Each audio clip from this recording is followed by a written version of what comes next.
FJ family, welcome home and thank you for joining our online service. Ibadah kami selalu dimulai tepat pukul 9 pagi setiap minggunya. Jadi, pastikan Anda sudah subscribe ke channel YouTube kami dan aktifkan notifikasinya. IFGF adalah gereja yang berpusat pada pemuritan. Our mission is to help people to connect with God and make disciples.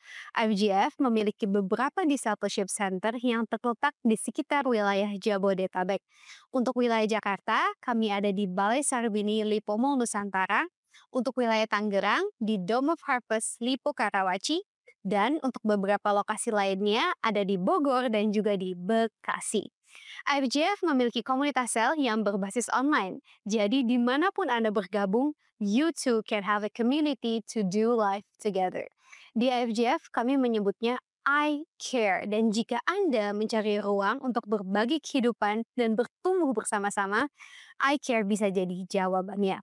Info lengkap bisa Anda dapatkan di link dari kami, dan link dari ini bisa Anda temukan di kolom deskripsi YouTube IFGF Jakarta atau di bio Instagram kami @IFGF-Jakarta.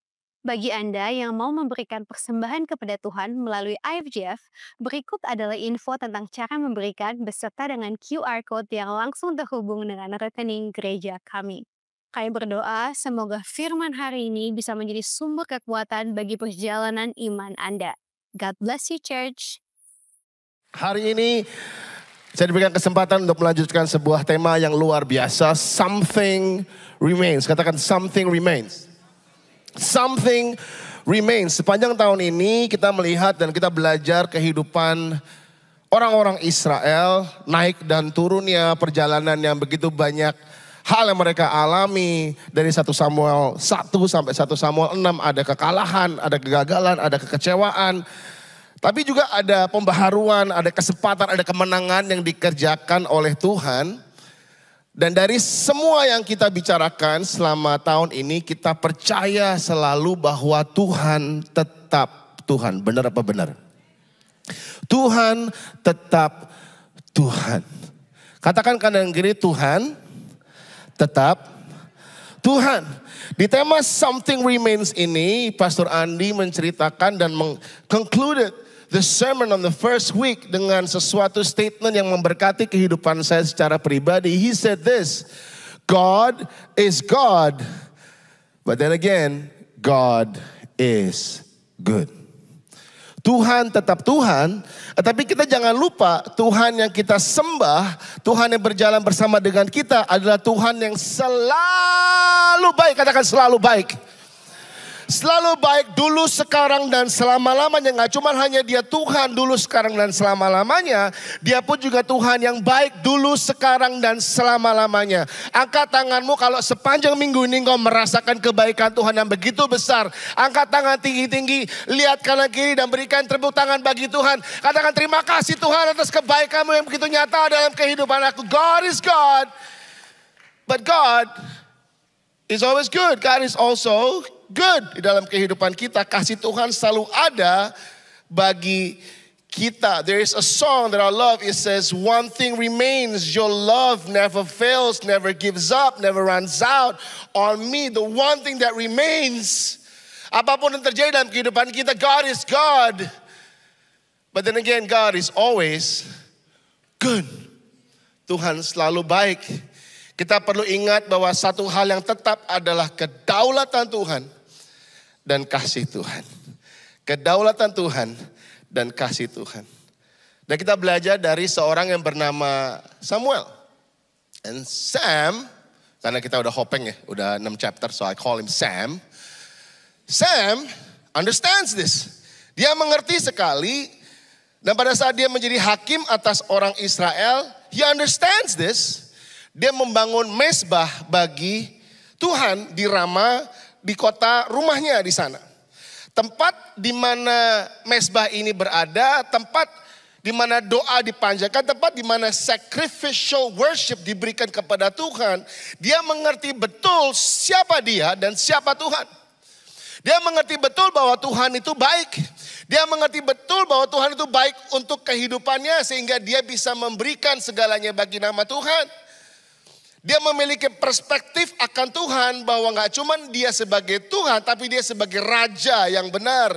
Gak cuma hanya perspektif, dia pun juga memposisikan dirinya di hadapan Sang Raja di atas segala raja. Punya perspektif, punya posisi yang benar.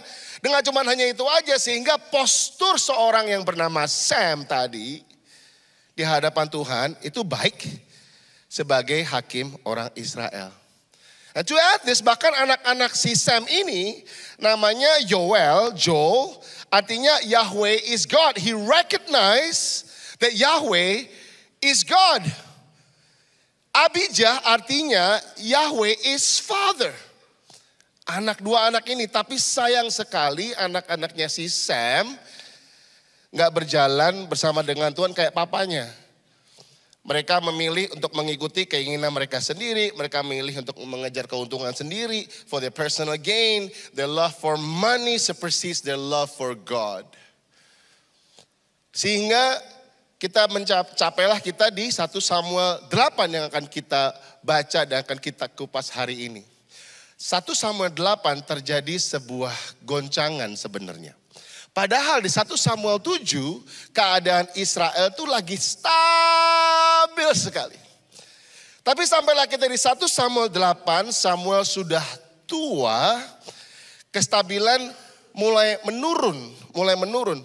Bukan karena dia tua, tapi ada kondisi-kondisi yang terjadi pada saat itu. Anak-anak Samuel gak bisa memerintah dengan baik.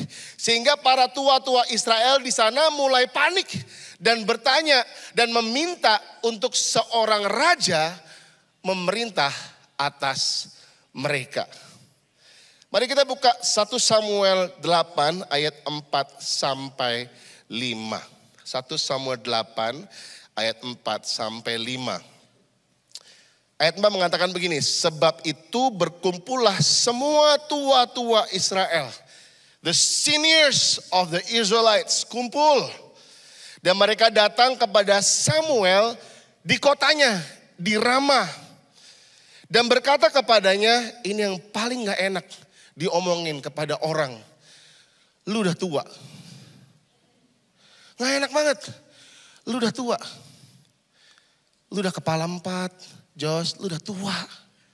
Tadi saya baru berbicara dengan seseorang, ada Hari dan Milka di sini. Waktu saya visit mereka di rumah mereka, anaknya masih baru mau dikirim ke luar negeri untuk kuliah. Terus mereka akan pergi ke New York setelah ini untuk graduation anaknya. Immediately in my head, lu udah tua. Tapi yang keluar dari mulut saya, I'm not old, I'm just older and wiser. Berikan kemuliaan bagi nama Tuhan bersama-sama. Mereka mau raja memimpin atas mereka, to rule over them, to reign over them. Tapi mereka lupa sepanjang kehidupan sebelumnya, they already have a king. I call him the unseen king.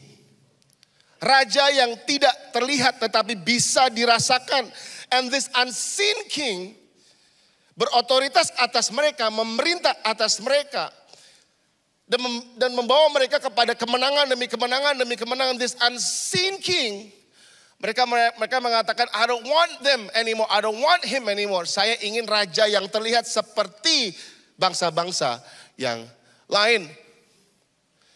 Pastilah Samuel sedih. Karena dia tahu Israel ini unik. Israel gak seperti negara-negara yang lain. Israel is being set apart. Karena mereka memiliki raja yang tidak terlihat.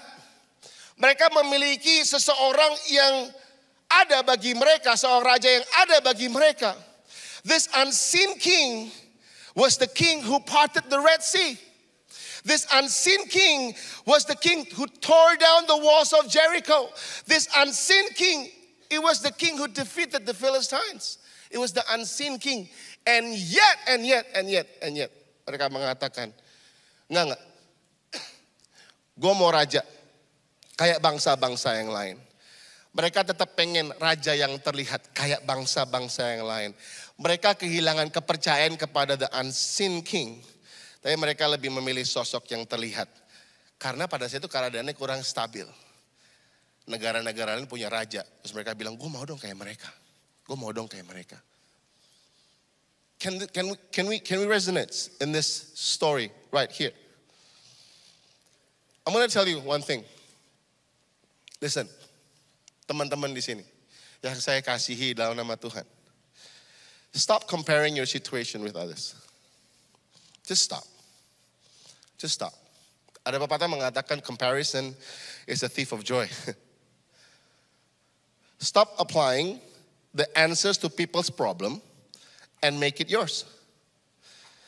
But stop believing bahwa apa yang Tuhan sudah lakukan dalam kehidupanmu adalah baik bagimu.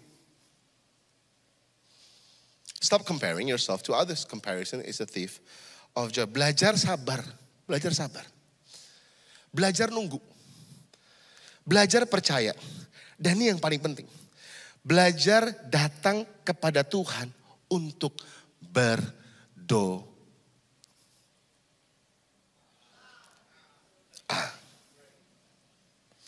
Belajar datang kepada Tuhan untuk berdoa. Berdoa. A itu huruf pertama yang biasa bayi suka ngomong. Nggak lucu, nggak apa-apa, it's fine. Berdoa. Belajar datang kepada Tuhan untuk berdoa. Seperti Samuel, kalau kita baca di ayat selanjutnya, ayat ke-6, waktu mereka berkata, berikanlah kepada kami seorang raja untuk memerintah kami. Perkataan itu mengesalkan Samuel. Kesel dia. Sam kesal. Kesel dia. And guess what he did next? Maka, baca sama-sama. Berdoalah Samuel kepada Tuhan. Why did he come into this conclusion? Karena Sam memiliki perspektif tentang Tuhan sebagai raja, itu udah benar. Dia tahu posisi dia bahwa dia ini di bawah kepemerintahan seorang raja kekal. Dan dia datang kepada Tuhan dalam doa di mezbahnya tadi, karena dia memiliki postur yang benar. Listen, sebagai umat Tuhan, sebagai orang percaya, yes, there are things yang terjadi dalam kehidupan kita. Tetapi selalu punya perspektif yang benar, posisi yang benar, dan postur yang benar. Untuk mengakui bahwa dia adalah raja di atas segala raja, dia adalah raja yang kekal, dan dia adalah raja yang hidup untuk selama-lamanya. Dan biarkan raja ini memerintah atas kita, the unseen king bertahta di atas kita. Biarkan the unseen king menjadi raja di atas segala situasi kita. Sehingga whatever it is that is happening in our lives, kita belajar the right kingship. Yaitu Jesus is always king. Jesus is always the king over our lives. Nah, hari ini kita akan diskusi sama-sama seperti apa perspektif kita terhadap tata Tuhan, di mana kita perlu memposisikan diri dan bagaimana postur kita di bawah kepemerintahan dan perlindungan Tuhan. Jadi ada 3P, perspektif, posisi, dan postur. Sama-sama, perspektif, posisi, postur. Sekali lagi perspektif, posisi, dan postur. The first one, perspective. Our views and our perspectives of God will shape our beliefs. Bagaimana kita memandang Tuhan, melihat Tuhan, perspektif kita tentang Tuhan will shape our beliefs. The unseen king. The unseen king, bagaimana kita melihat the unseen king will shape our beliefs. Sam kesel banget terhadap para tua-tua orang Israel. Berarti dia udah mengalami itu yang sebelum-belumnya. Mengalami mujizat-mujizat Tuhan, mengalami karya Tuhan, but yet still they can't believe. Atau mereka sudah drawn away from the unseen king. Makanya Sam kesel, dia kesel. Karena para tua-tua ini memiliki perspektif dan pandangan yang salah tentang the kingship of God. Selama ini the unseen king has ruled over them, delivered them from their enemies. Tetapi di saat kestabilan mulai menurun, Mereka kehilangan yang namanya keamanan. They lost their sense of security karena pada saat itu perspektif of kingship mereka udah mulai berubah. Bukan lagi mereka ingin the unseen king to rule over them. Mereka ingin kayak bangsa-bangsa lain yang punya raja yang mereka bisa lihat. Mereka ingin the seen king. Ayat kelima kita baca lagi, dan berkata kepadanya, engkau sudah tua, anak-anakmu tidak hidup seperti engkau. Maka angkatlah sekarang seorang raja atas kami untuk memerintah kami seperti pada segala bangsa-bangsa lain. Dan Israel berkata juga di ayat ke-20, kami juga mau seperti bangsa-bangsa lain yang akan memerintah kami dan memimpin kami dalam perang. Selama ini siapa yang mimpin lo orang dalam perang? Tapi mereka mengatakan, no. Gua mau kayak bangsa-bangsa lain yang memerintah kami dan memimpin kami dalam perang. Their faith towards the unseen king has faded. Udah mulai menurun. Perspektif iman mereka pun menurun. Kepada the eternal king, kepada the unseen king. Dan mereka mulai shift their faith not towards God tapi towards men. Bahkan mereka mengatakan, mau dong raja kayak mereka yang bisa memerintah atas kita. Mau dong raja kayak mereka yang bisa menangin peperangan buat kita. Lah selama ini siapa yang menangin buat lo orang? Their faith to the unseen king mulai menurun. Mereka gak minta lagi Tuhan untuk bertempur bagi mereka. It's so sad. But isn't that like our lives a lot of time? Kalau keadaan gak stabil, kita gak sabar, kita gak nunggu, kita gak datang dalam doa, tapi kita mau punya jalan keluar sendiri. Ngelihat yang lain begitu. Kenapa gue gak begitu aja? That makes a lot of sense. Let's do that. Mungkin ada janji Tuhan dalam kehidupan kita yang belum sampai saat ini. But let me tell you, bakal sampai kok. Tapi bukan waktu lu, bukan waktu kalian, bukan cara kalian. Mau gak sabar, mau gak nunggu, karena di masa penungguan itu ada sesuatu yang Tuhan persiapkan. Ada sesuatu yang Tuhan lagi mau bangun buat kamu.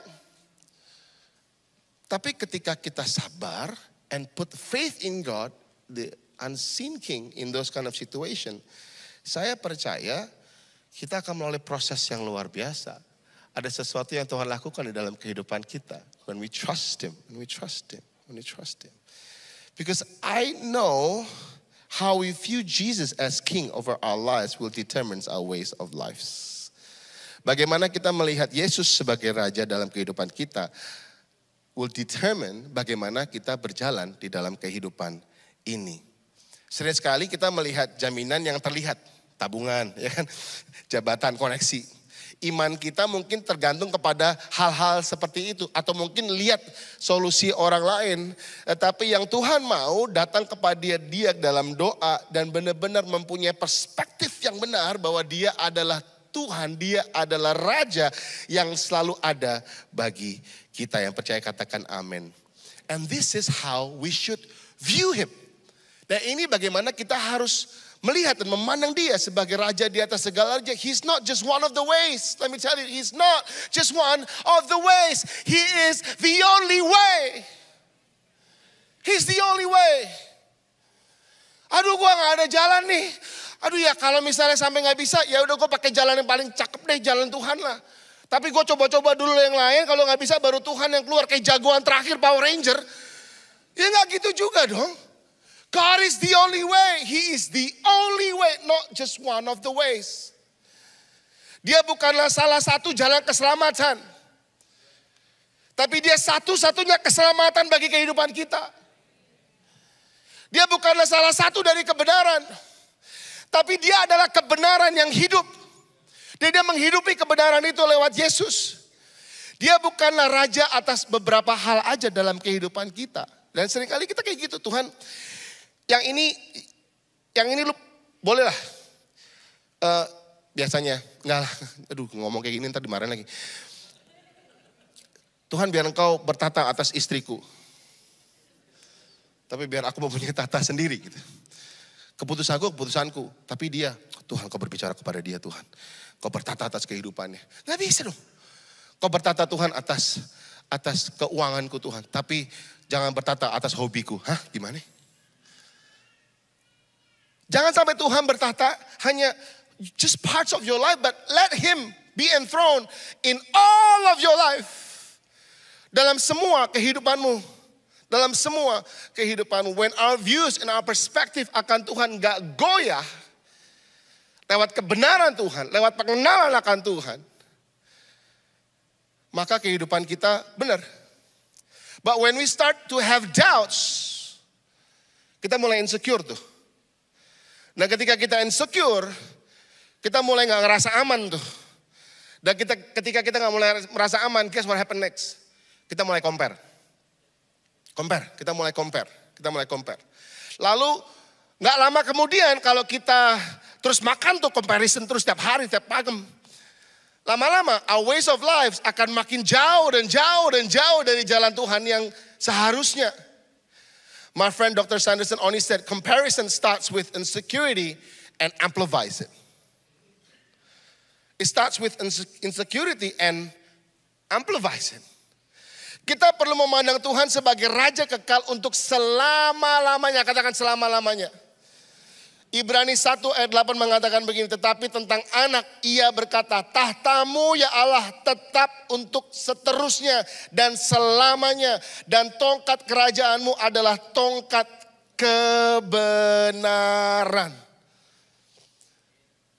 Jadikan dia raja untuk seterusnya dan selama-lamanya.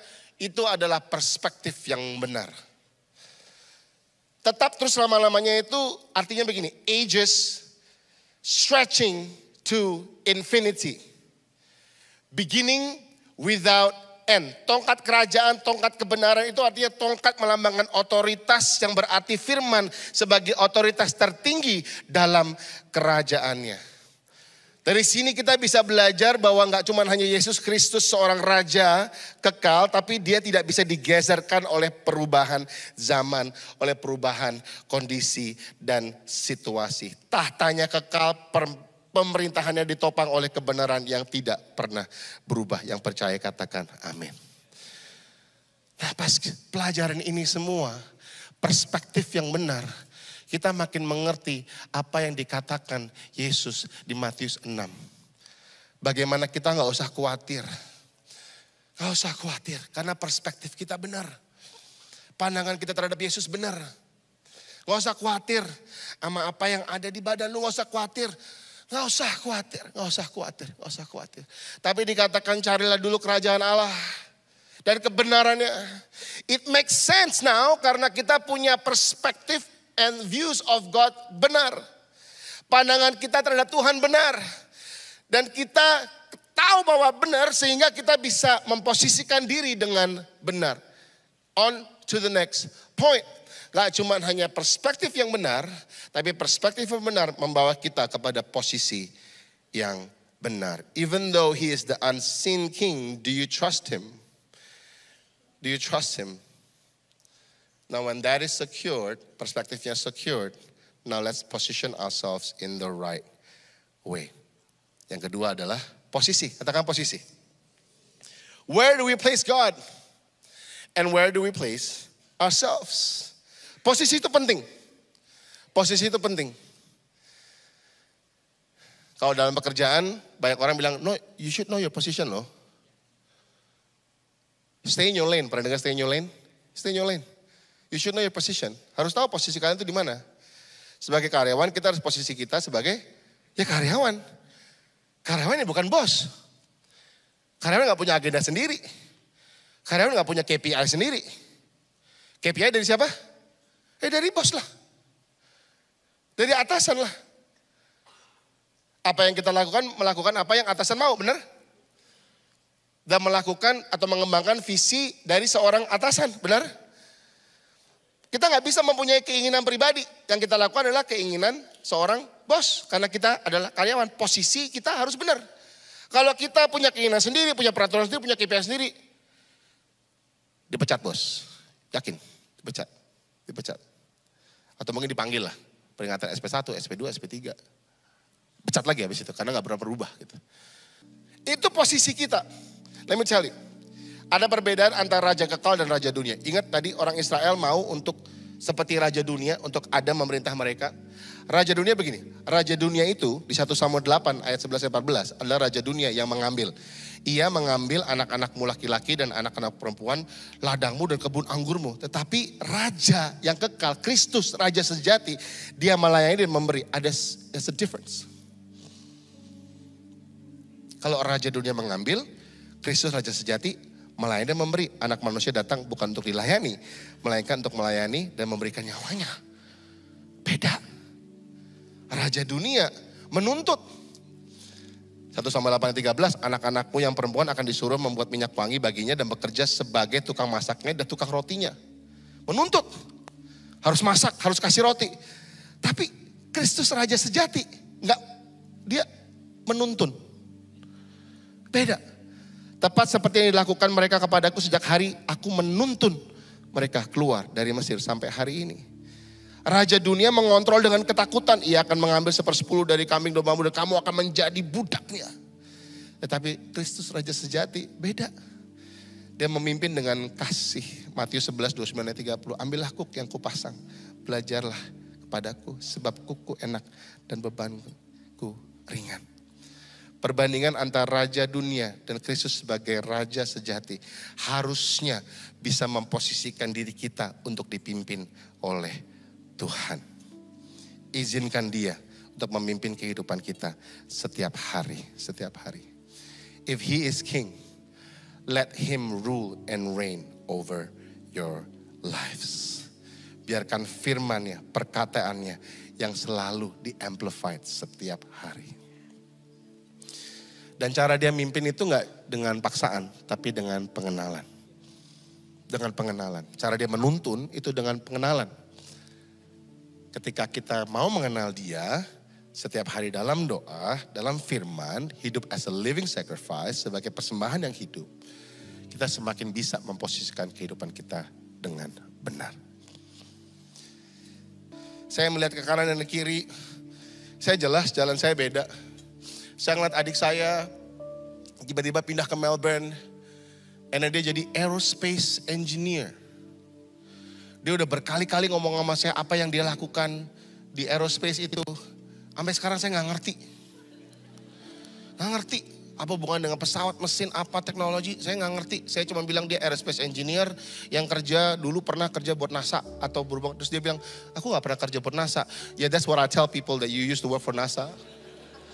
Karena itu yang orang ngerti. Gue aja kagak ngerti apalagi orang lain. Adik saya beda banget jalannya. And I felt down sometimes. Ya elah, lu main keyboard, no offense. Lu main keyboard, gitu. Terus saya lihat teman baik saya, Basuki namanya, my best man in the wedding. Udah jadi assistant editor of Marvel movies. Film-filmnya Captain Marvel. Terus seri-seri kayak Luke Cage gitu. Terus dia yang ngerjain. Gue ngedit pakai CapCut.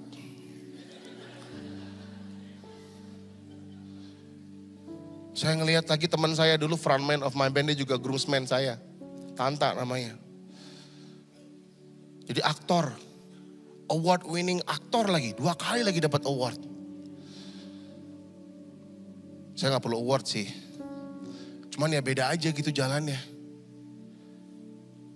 Ya ngelihat sih. But I'm secure of where I am.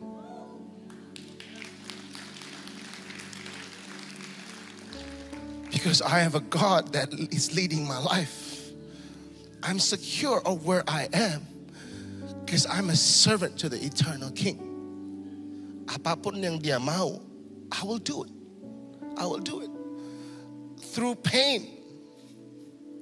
Yes, pastors juga ada painnya juga. Pay for pastors P equals pain. Maka kita harus berdoa buat Pastor Andi. S-nya selalu, painful selalu. But through all this pain, we'll experience the other process. And then through process, we'll experience progress. Sehingga makin lama Lewat pengenalan kita makin bisa memposisikan diri lebih benar lagi di hadapan Tuhan. Sehingga the last P kita bisa lakukan with gladly, yaitu postur. Posturnya apa? Posturnya apa? Seperti Samuel posturnya. Postur di dalam doa. Di dalam doa. Di dalam doa. Di dalam doa. Karena dia tahu bahwa dia melakukan apa yang Tuhan mau. Kita gak cuma hanya percaya kepada Tuhan, tapi kita taat kepada Tuhan. Taat itu membutuhkan sebuah sacrifice. Sebuah sacrifice. Sebuah sacrifice. Gak hanya menyembah di gereja, tapi mengizinkan Tuhan untuk memimpin kehidupan kita setiap hari. Dan taat kepada Tuhan setiap hari. Taat kepada Tuhan. Ada guru sekolah minggu yang pernah ngomong sama saya. Di balai pustaka, waktu saya masih Sunday school, saya gak pernah lupa. Dia bilang T-A-A-T, dibalik itu juga T-A-A-T. Taat itu no bargaining. Lu bolak-balik tetap T-A-A-T. Taat itu taat, taat itu taat. Belajar taat bukan karena keharusan, tapi karena kemauan. Karena kita punya perspektif yang benar, sehingga kita bisa memposisikan yang benar. Sehingga postur taat kita di dalam doa, dalam penyembahan itu enggak dilakukan karena kita harus, tapi karena kita mau. Harus itu terpaksa, mau itu dari dalam. Mau itu dari dalam, mau itu dari dalam, mau itu dari dalam.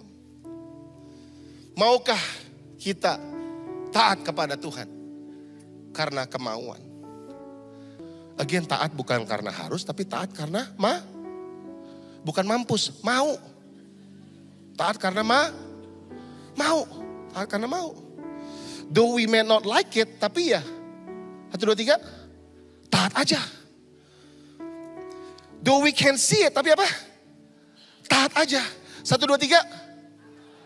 1, 2, 3. Tengok kanan kiri. Taat aja. Sabar, bilang sabar. Abis ini gue doain buat lu, sabar.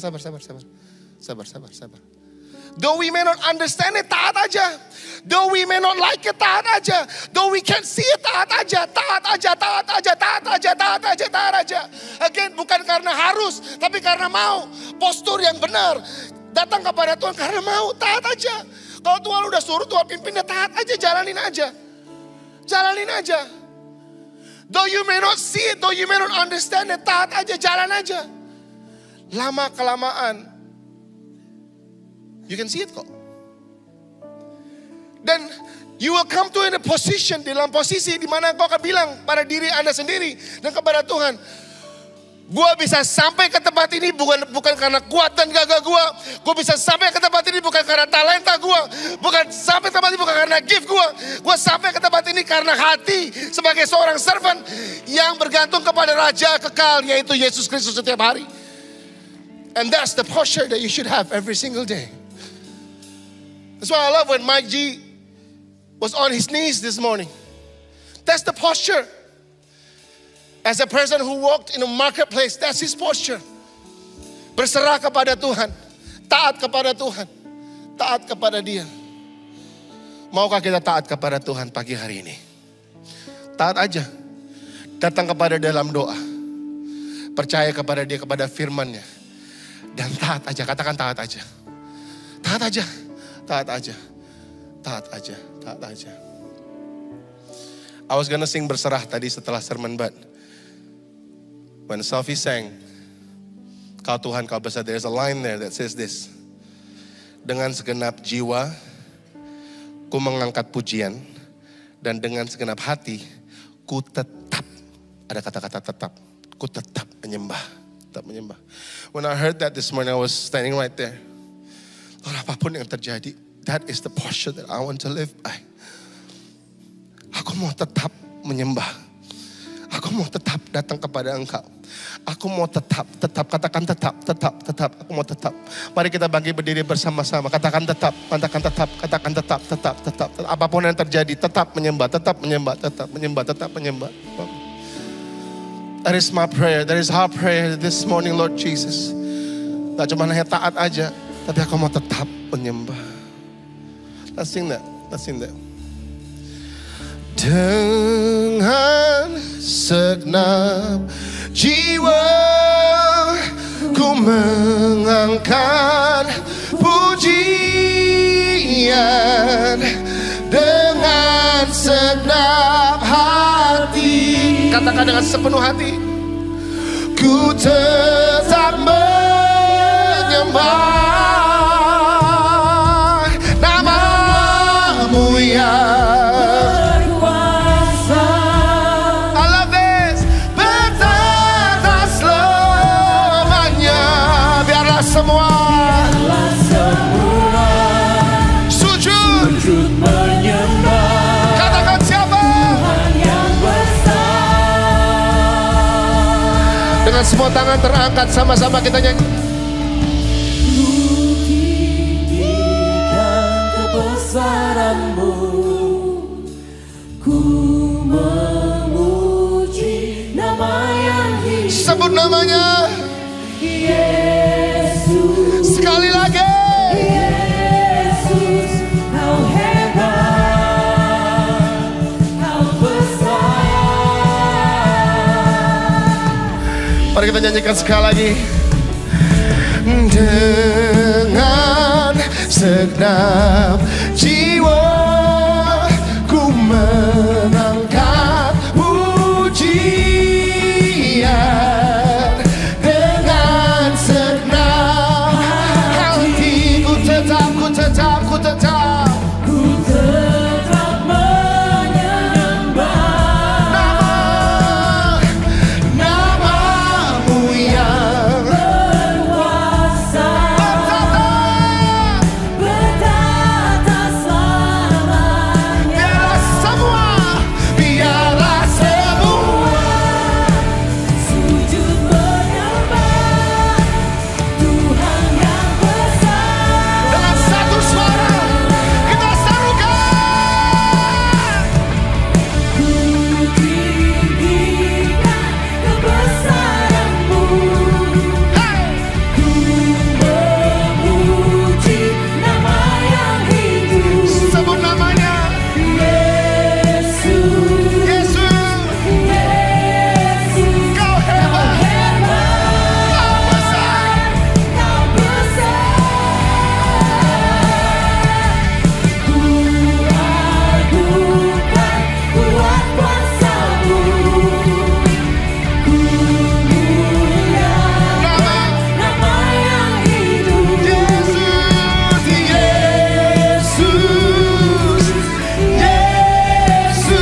Kau hebat.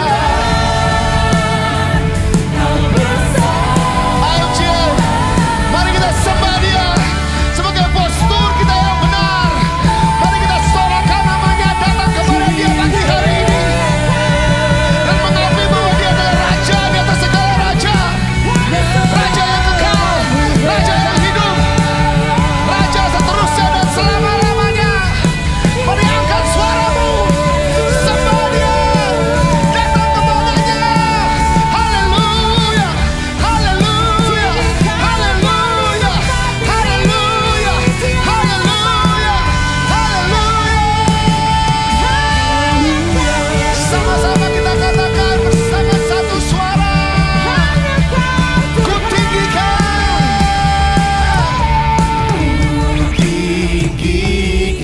Kebesaran-Mu, ku memuji nama yang hidup.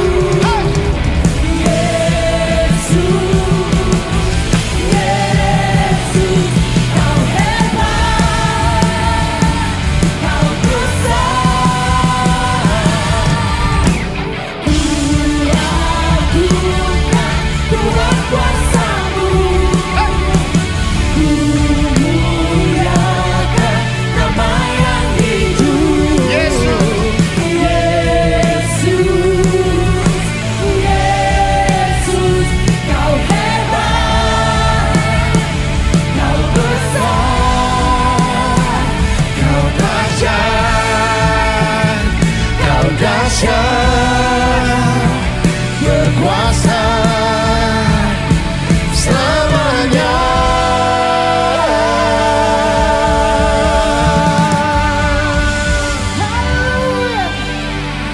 So in the next 2 minutes, in 2 minutes, why don't you find someone and just pray over them.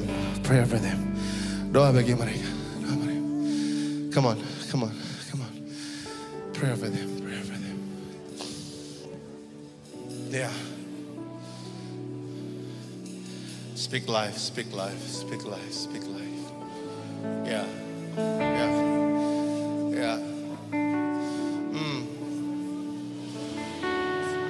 Yeah. Jesus, Jesus, Jesus, Jesus. Jesus, Jesus.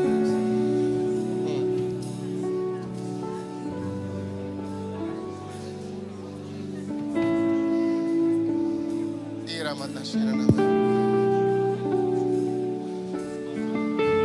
Iramata Shiranama. Baba baba baba baba baba Ramata Shira baba baba baba baba baba baba. Iramata Shiba baba baba. Ke baba baba baba Ramata Shana. Bapak, aku berdoa pada saat ini bagi beberapa dari kami atau banyak dari kami Tuhan yang sedang berjalan dan kestabilan mulai menurun. Aku berdoa Tuhan biar Engkau selalu menjadi Raja yang kekal dalam kehidupan kami. Biar kami bisa selalu memposisikan kehidupan kami dan mengakui dan mengizinkan Engkau untuk bertahta di dalam hati kami, bertahta di dalam pikiran kami, bertahta di dalam segala situasi, bertahta atas keluarga kami. Aku berdoa Tuhan, apapun yang terjadi Tuhan, postur kami untuk datang kepada Engkau dalam doa, dalam firman, dalam pujian dan penyembahan akan selalu menjadi postur yang kita lakukan setiap hari. Dan Bapak ajar kami untuk selalu taat aja. Taat. Berikan kekuatan bagi kami Tuhan Yesus dalam proses taat ini. Untuk selalu percaya, mempunyai iman yang teguh, berjalan bersama dengan Engkau di dalam ketaatan as our worship to you. Terima kasih Tuhan, terima kasih Bapak. Jemaat Tuhan, jika Engkau mendengarkan firman Tuhan, menjalankan firman Tuhan, dan taat akan firman Tuhan, terberkatilah keluargamu, terberkatilah segala usahamu, terberkatilah apa yang kau lakukan akan selalu berhasil di dalam nama Tuhan Yesus. Terberkati engkau pada saat engkau masuk dan engkau keluar. Engkau menjadi kepala dan bukan ekor. Persekutuan bersama dengan Roh Kudus engkau jaga dari sekarang sampai selama-lamanya Tuhan datang kembali dan menerima berkat Tuhan. Semua katakan amin. God bless you IFGF. Terima kasih telah menyaksikan IFGF Jakarta Online Service. Sampai ketemu minggu depan IFGF Family. Tapi apabila Anda memerlukan layanan doa, silakan klik tombol prayer request di link dari kami untuk mengisi form permohonan doa dan tim pastoral kami akan mendoakannya bagi Anda. God bless you church and have a blessed day. Bye-bye.